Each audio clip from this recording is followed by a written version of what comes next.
रुचि हो गई राजा की। राजा बड़ा प्रेमी हो गया सुरुचि का। उम्र में भी कम थी वो राजा से, तो राजा बहुत प्रेमी हो गया। सुरुचि के गर्भ से उत्तम का जन्म हुआ पुत्र के रूप में, और जैसे ही उत्तम का जन्म हुआ तो भाग्य से सुनीति को भी पुत्र का जन्म हुआ। ये बलिदान का जन्म है। सुनीति ने अपना पति सुरुचि को दे दिया था।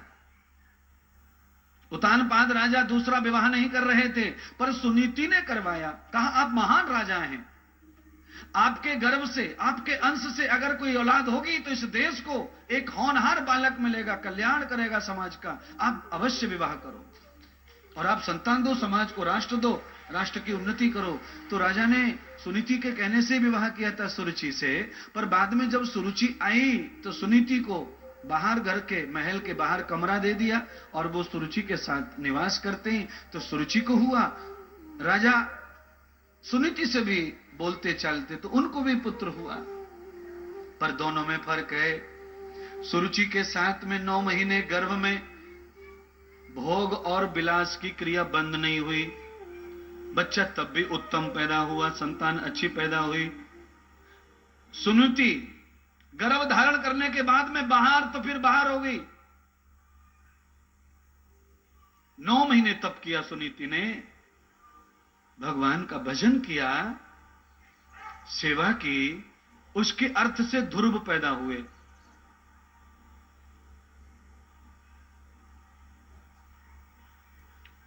बच्चे दोनों बड़े हुए। ध्रुव 3 से 4 साल के हो गए तो ध्रुव समझने लगे कि पिता क्या होता है, मां क्या होती है। तो आज अपनी मां के गोद में बैठकर आंचल से खेल रहे थे, तभी पूछ लिया, मां मैं पिताजी को जानना चाहता हूं, पिताजी कहां? मैंने कभी पिताजी को नहीं देखा। उत्तम का कितना भाग्य अच्छा है, उसके तो मां भी है और पिताजी भी है। उत्तम मां की गोद में खेलता है और पिता की गोद में खेलता है। मेरा कैसा दुर्भाग्य है, मैं हमेशा तुम्हें तंग करता रहता हूं, मुझे कभी पिता की गोद नहीं मिली।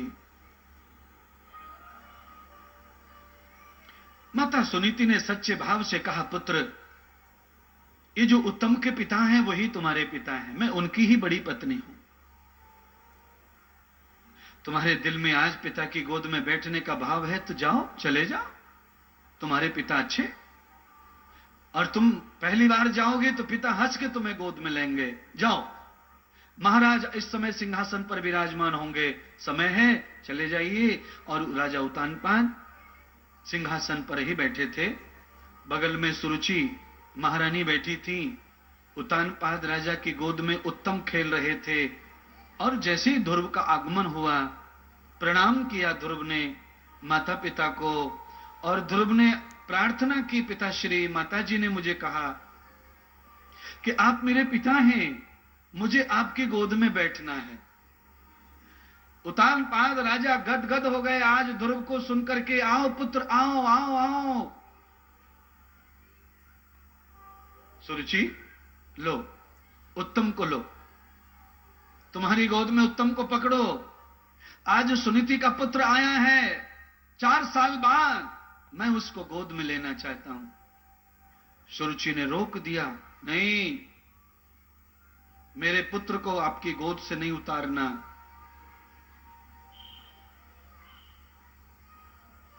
ये सुनीति का पुत्र नहीं बैठेगा आपकी गोद में।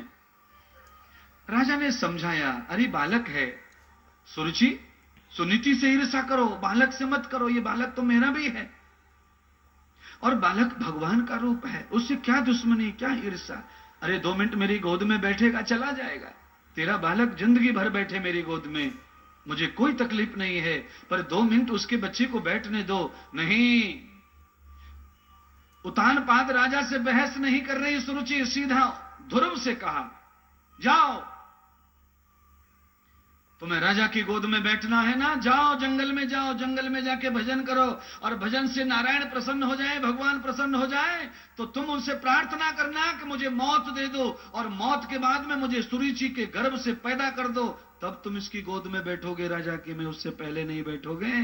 तुम इसके अधिकारी नहीं हो, तुम कामवाली के बेटे हो, दासी के बेटे हो, तुम राजकुमारी महारानी के नहीं हो।